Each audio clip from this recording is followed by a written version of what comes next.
Welcome, everybody. My name is Lennon. If you haven't been here before, I run this channel. The channel is called Stop the Starving Artist, and I am here to help artists and creatives reach their 1,000 true fans.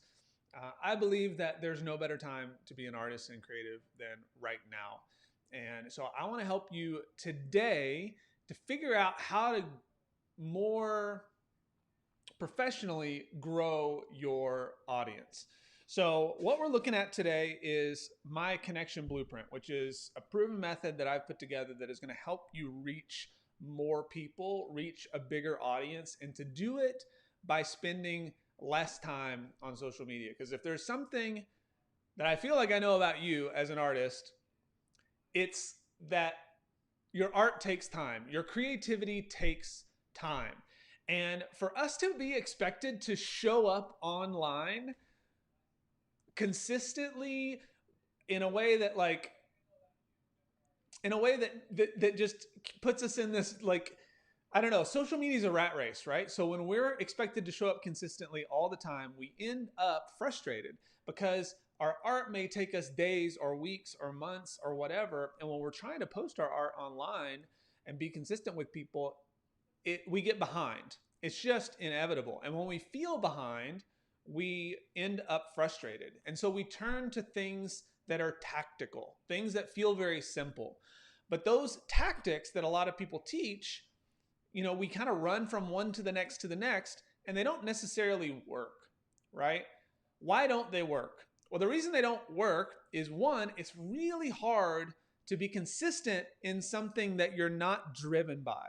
It's hard to be consistent in something that you don't enjoy, right? Number two, they don't necessarily work because you're not fully sure what to put in those trends or that content that's going to make somebody pay attention. And that's okay. That's what we're going to talk about today.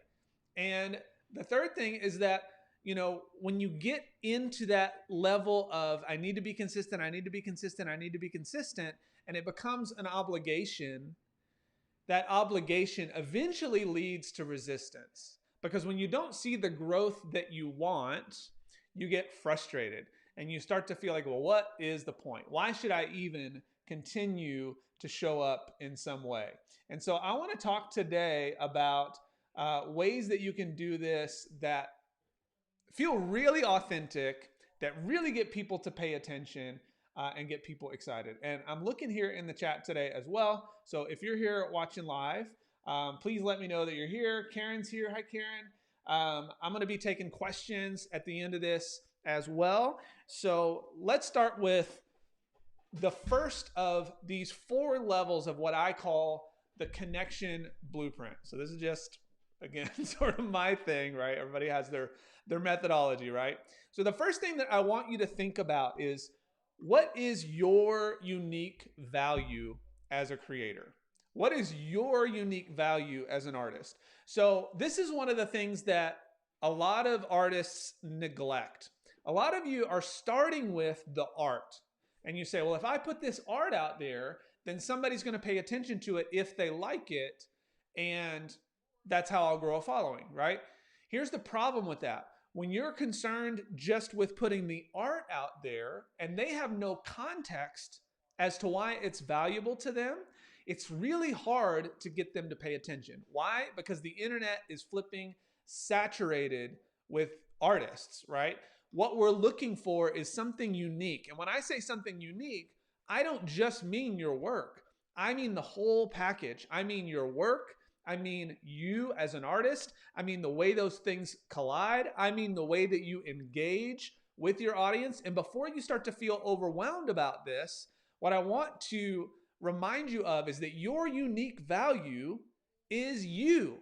It's not your work. And most people want to put all the value on the work. And so when you don't get the views, what do you feel? You feel like a failure, right? It feels like frustration when you show up and people aren't responding how you want. And so when you realize that your unique value is actually you, your viewpoints, your beliefs, the things that like motivate and excite you and inspire you, that's the stuff that you are as a person, right? So what I want you to think about like is your favorite creatives. Okay, picture in your mind an artist that you really love, and ask yourself, what is it about them that you really like besides their work? Do you know what their spiritual beliefs are? Do you know if they have a family? Do you know maybe where they live? Do you know other things that they're into? Maybe their influences, right? If you know some of these things, then it's then you're totally like proving my point here, which is the unique value is the whole package, is the whole artist, is the whole creative. And so I want to help you define that, okay? So there's two things here that need to be identified in this unique value. One is, I call this your why power. If you've heard of Simon Sinek's talk, Start With Why, I think that's a really good sort of base level of this. So the first thing is your own why. Why is this valuable for you as a creator so that you can stay driven and excited even when it starts to feel like work? So when you know, okay, well, if I want to like get my stuff out there, if I want to make money from this, if I want to be successful, whatever success looks like for you, and if that means growing an audience and making some money from it, right? Then you have to know why this is valuable to you, because it will feel like work at some point. And when you know that value and you know what your mission is with this, it keeps you driven. For me, like the big driver is helping artists and creatives really change the way they see their own worth. And what I mean by that is I know a lot of people get into this world of like wanting to be successful, and we see what success is by the world's terms. And when we're not at that level, we feel less valuable than them. When I want to say you are equally, and the work you make is equally as valuable as theirs.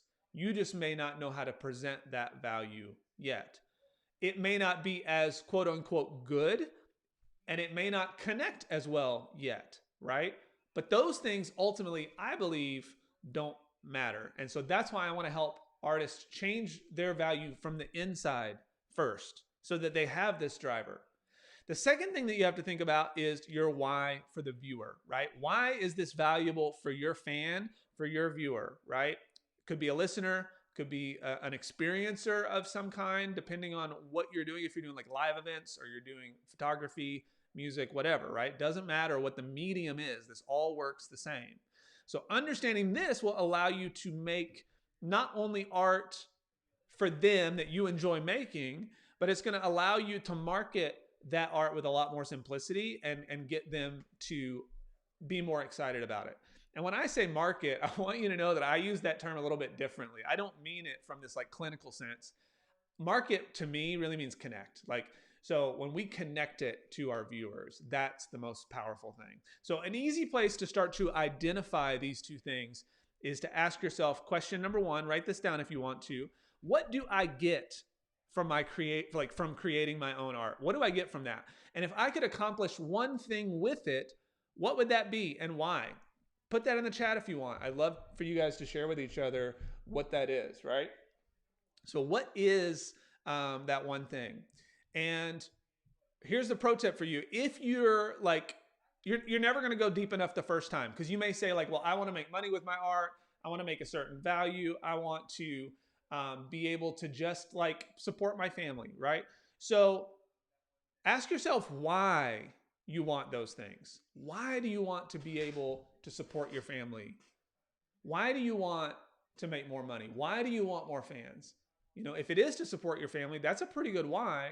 But why is it? So that you can, like for me, one of my whys is like to show my daughters that literally they can do anything, right? And what a cool, like that's like one of the, it's like one of the ultimates for me, because I don't want to give up anything and show them that they need to settle, because I think it's so important to like let them see that in a very real way and not just say it. You know what I mean?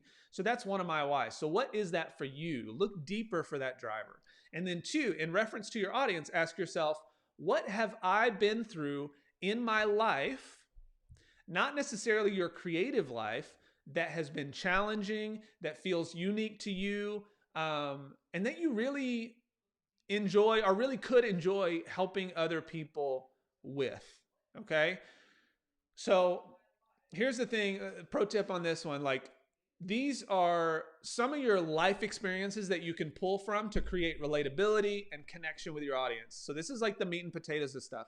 So everything that I teach, those of you that have maybe been here before, you've heard me say this, has to do with this point where you have your creative work and your creative life.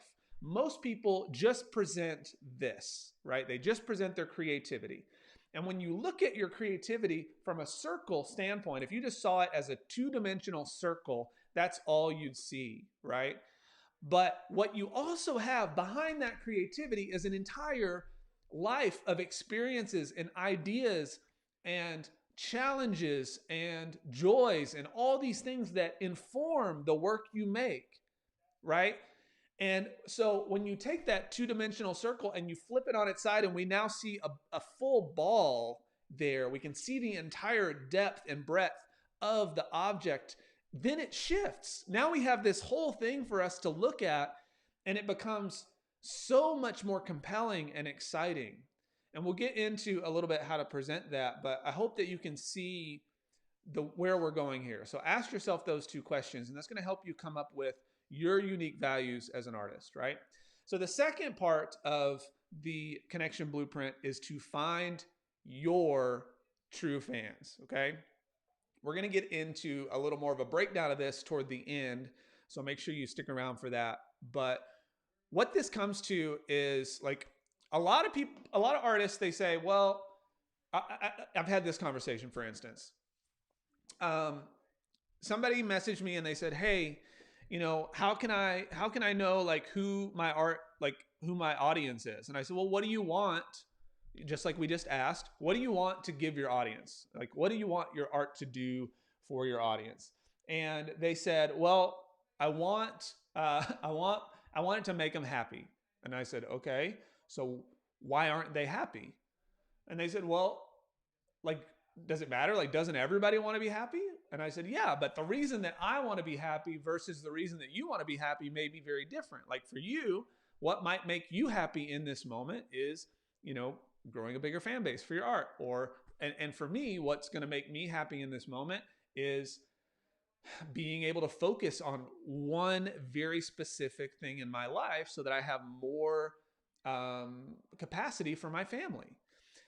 Those are very different things, right? And so when you know that, when you know what your person is going through and struggling with, you can start to talk about that, right? You can start to identify this one person and speak directly to them. So there's a woman that I follow who does this really well, and I talked about this today inside of my private group. So I have a program called Your First 1,000 Fans, which we'll be launching here in a couple weeks, where we do weekly office hours calls. And in the office hours calls today, we were kind of discussing this idea of how do we really know more of, like, how do we put more of these ideas out there in our content, in the things that we're promoting, so that we don't just have to always be pushing our art over and over again.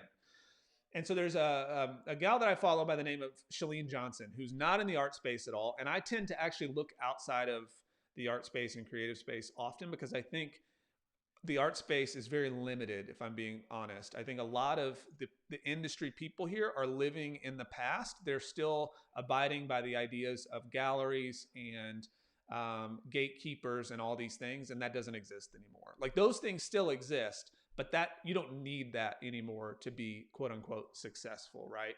And so one of the things that she does really well is not only talk about marketing, which is her thing. She has a program for marketers, or to help you be a better marketer.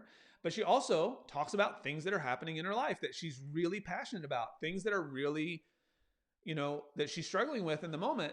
And she brings those stories to her audience from a place of like pain sometimes from a place of joy. So, for instance, right now she's in New York with her husband. They're living there for a month and she's sharing some of that journey. So those people get to know her as a person, right? Remember, we have our creative life and then our regular life, right? And when we put those together, we have something with more depth.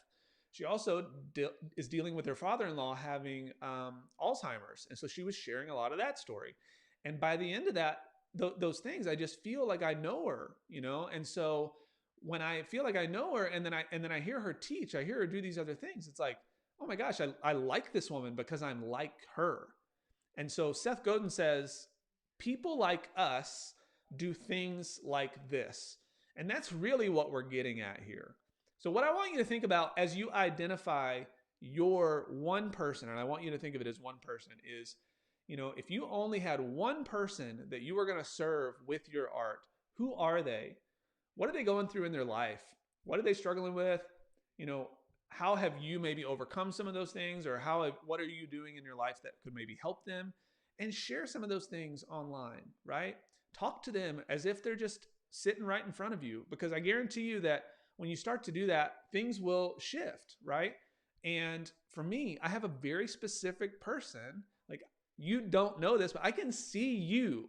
And it's not you, like I don't see your face, but I see your face. I have a face in my mind that I visualize. I have a person here that I think about, and I care very deeply about this person. And that helps me to show up also with much more authenticity and drive and excitement as I'm teaching this stuff. So hopefully that shows through. I'd actually love to know if, like, in the chat, if I come across as like too teachy, or if it feels authentic. I hope that it feels authentic, because I really feel the connection of, you know, somebody on the other side. And so I want you guys to have that same thing as well. So here's the one question for this. Ask yourself this question. If I could only give my art and my creativity to one person, who are they? What are they going through in their life? And why do they need you and your art? Not just your art, but you and your art. So ask yourselves those questions. So first thing was identify your unique values. The second thing is identify your true fan. And the third thing here is to connect your values with your audience's values. And so, okay, cool. Thank you guys. Great. I'm really appreciative of that. I thank you guys a lot. So when we connect our values with our fans' values, we can do this multiple ways, but this is where the content comes in. Most people, like I said, they start with the art and then they go straight to the content, but they don't think about themselves and what excites them, and they don't think about their person and what might excite that person. And then, so they just start putting out content, and this is where the frustration lies. And so now that you understand, or you'll start to understand your person, and then this idea of like yourself a little more and how you can present yourself to that person, then we start to connect those values with these people that are checking you out, right? So this goes back to that idea of Seth Godin saying, people like us do things like this. So we do this with really kind of 3 steps online. I want you to think about the first one being very practical, very tactical, right? And this is set all of your profiles, your websites, your social media, all that stuff up in a way that really tells who you are, what you do, and why it should matter to somebody else. Your profiles, your website, all that stuff should say, I am an artist who does this, or I am a creator of blank because blank, so that blank, right? So I create portraits, or I'm sorry, sorry, I did that wrong. I am a creator of blank for blank, so that blank. So for instance, my wife does portraits, and so we talk about this a lot. She's currently marketing some portraits that are opening up, and so she is a illustrator for moms that are dealing with postpartum depression, and she does portraits for them so that they can capture and show the joy of their imperfect lives, right? And so, like, there's something to that's a lot more tangible and deep. It's no longer like just an illustration or just a song or just a photographic image, you know, like we get somewhere. So set up all your profiles to have those things. That's number 1. Number 2, create content that gets the right new people to take notice. And if you're not sure what kind of content to make, go back to how you answered those other questions and who it is, and say, what do they need? Like, how can I just talk to them better? Right. And I'm actually launching a program, like a free challenge and workshop that starts on Monday. There's a link for it in the description if you're liking this and you want to consider signing up.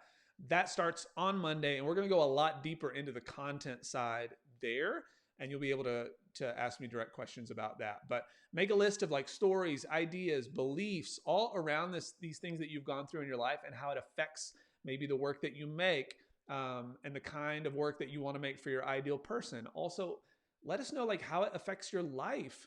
If you're one of these artists that's like all you end up talking to is other artists, that's because you're only speaking the artist's language. You're only talking about your techniques. You're only talking about, the brushes you use. You're only talking about the things that excite artists. You're not talking about real life things that regular people can relate to. And so you're missing a whole bunch of opportunity there to connect deeper with somebody. So remember, like, the kind of content you make doesn't matter near as much as the context of it.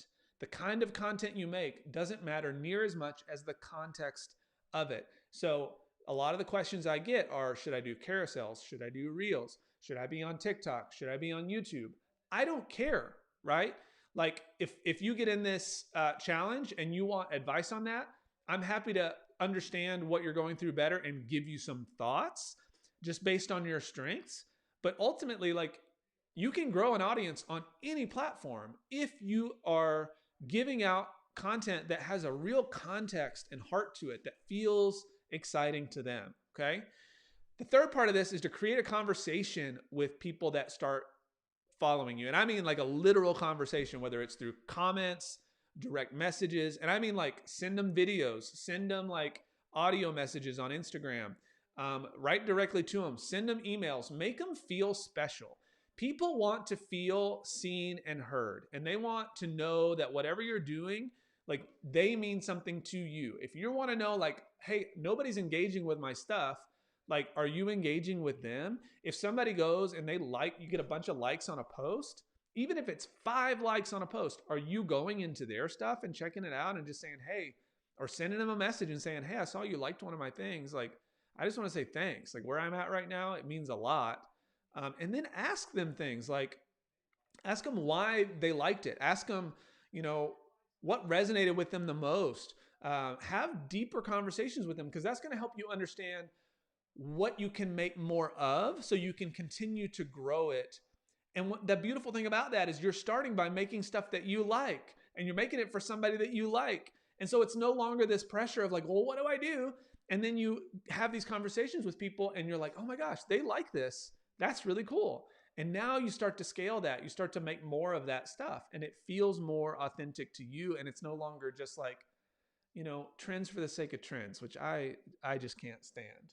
All right. If you guys have any questions, please ask them in the chat.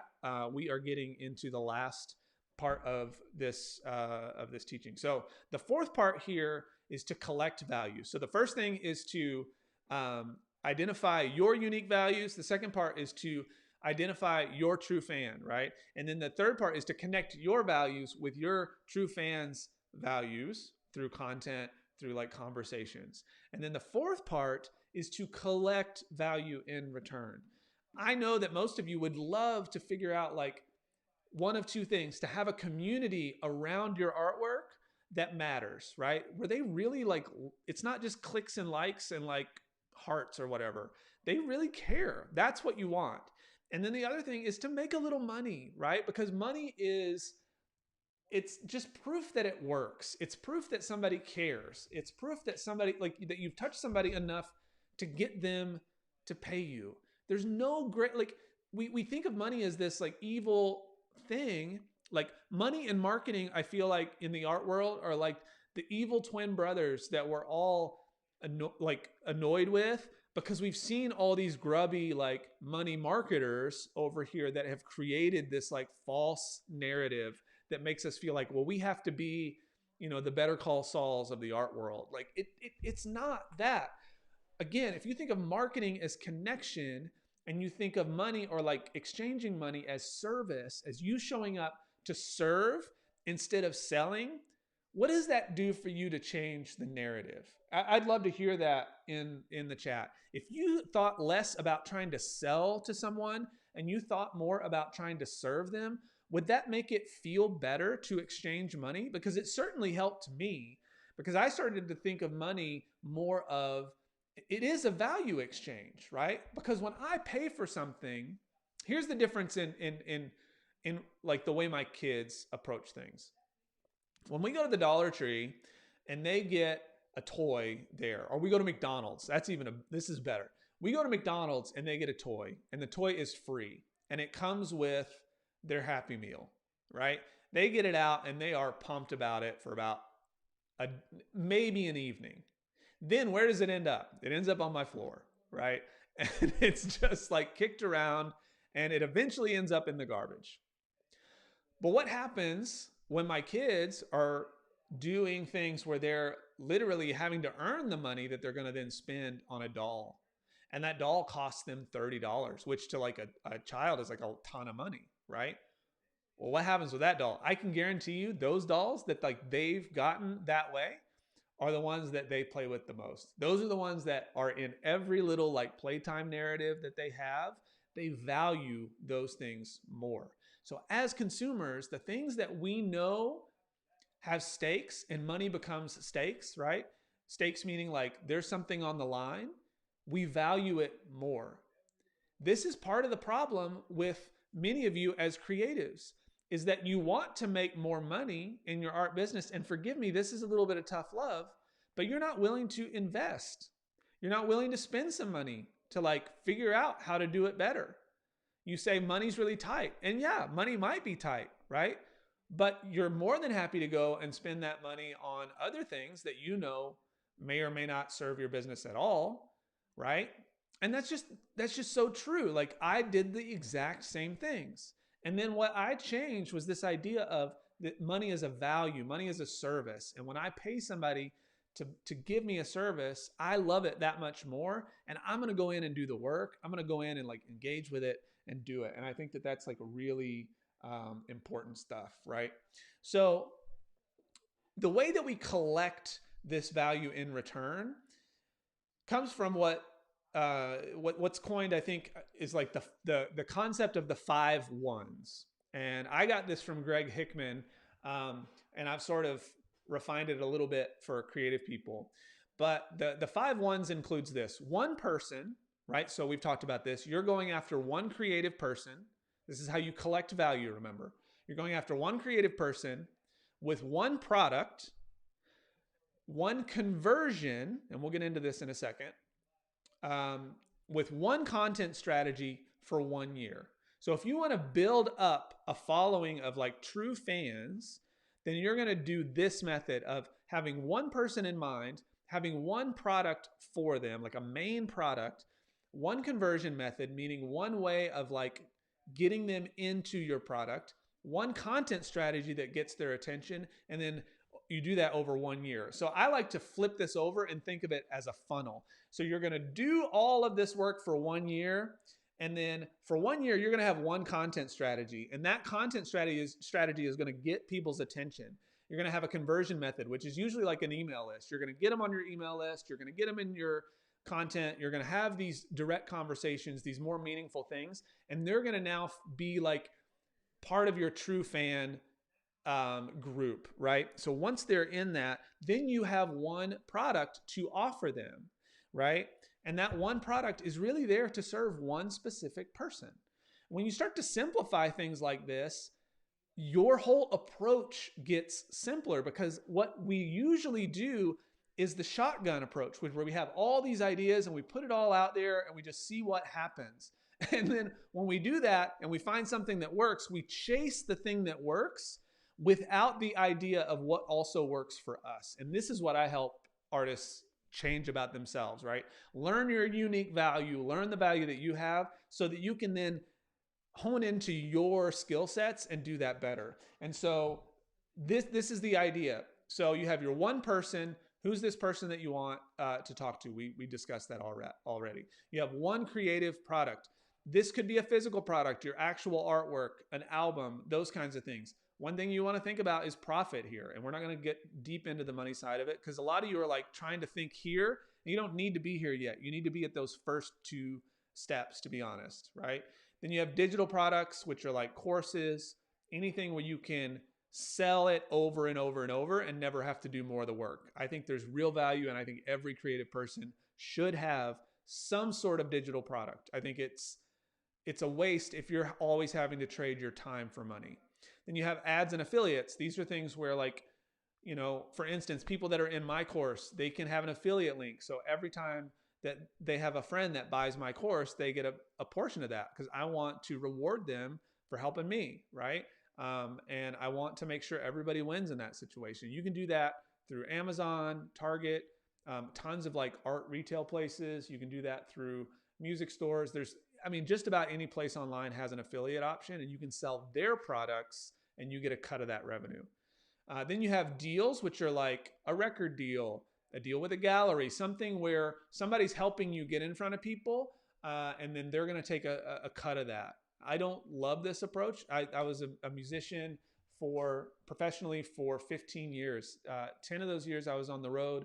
Very fortunate to play on a couple Billboard Top 200 records, work with a Grammy nominee, do a lot of different things in that world. And we had to split everything with our label. And when you're splitting everything 5 ways for band members, plus a manager, plus the label, by the time it gets to you, like, there isn't much left. And so I'm really trying to promote this idea of, you know, how can you cut out the middleman? Because there's no better time to do that than now. And I promise you that. So if you can get directly in front of your audience, you will win, right? Then you have services. This may be you do portraits like my wife, or you design logos for people, you do video work for them, you take photos for weddings, you know, any of that kind of service-based stuff, right? And the conversion method is all about like an email list. You want to get them in there, and you want to make that email list something that is purpose-driven for them. A lot of artists, they want their email list to be about them. It shouldn't be about you. It should be about the viewer, right?